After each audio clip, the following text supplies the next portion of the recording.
Today we want to talk to you about breaking free from karmic families and what that may look like. And in our lives, but also in the lives of many of our clients, we are seeing that a lot of the people that we've worked with, they're incarnated in specific family lines when they are meant to break out of those family lines, basically. And one of the biggest things that I see with spiritually awakening is people recognizing that relationship values have to change in some way, and a willingness to kind of rearrange those relationships. But when it comes to their family, it gets caught in this really sticky web of obligation and expectation. And I see so many people who put up with behaviors and with certain types of situations just because it's their mother or it's their father or their brother, etc. And they think that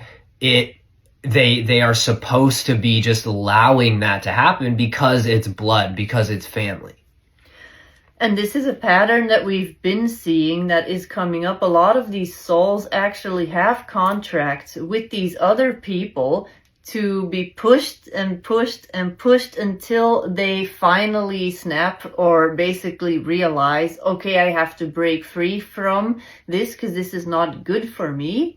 And if you can look at it from this higher perspective and see that this soul is doing this because they have a deep love for you, then it's going to be easier to give yourself permission to also lovingly set a boundary. And I also think something is interesting, that people feel resistance to starting to call their parents just by the parent's first name.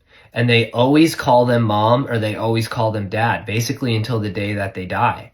And I think about this a lot in how that may represent a certain inner child identity that contains all of the wounds, all of the trauma, all of the experiences that you had with that other person.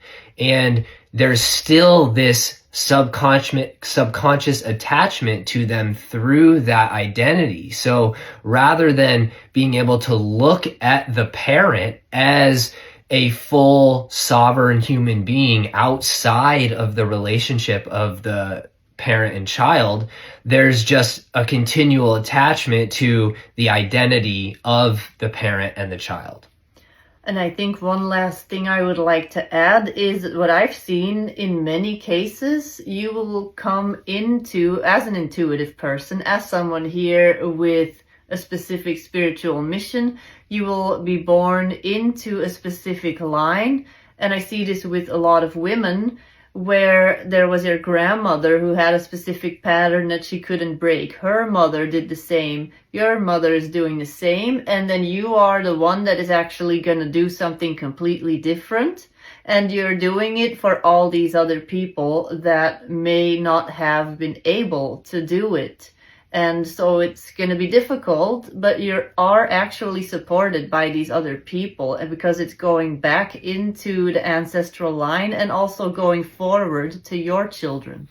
And it doesn't matter what type of family member they are. The answer is always the same with evolving relationships. We have to see the other as a sovereign human being outside of our attachments, and then create boundaries and connections based off of the resonance that we feel. So even if someone's treating us negatively, we still are wanting to get to a place of forgiveness and love and respect, and that doesn't give us the entitlement to then start being disrespectful to them. And so it goes both ways. There's always all ways in the relationships. And so it's always just about recognizing what the heart needs for its current process of growth and being willing to actually assert any type of boundaries that need to be asserted in order to fulfill that heart. Mm-hmm.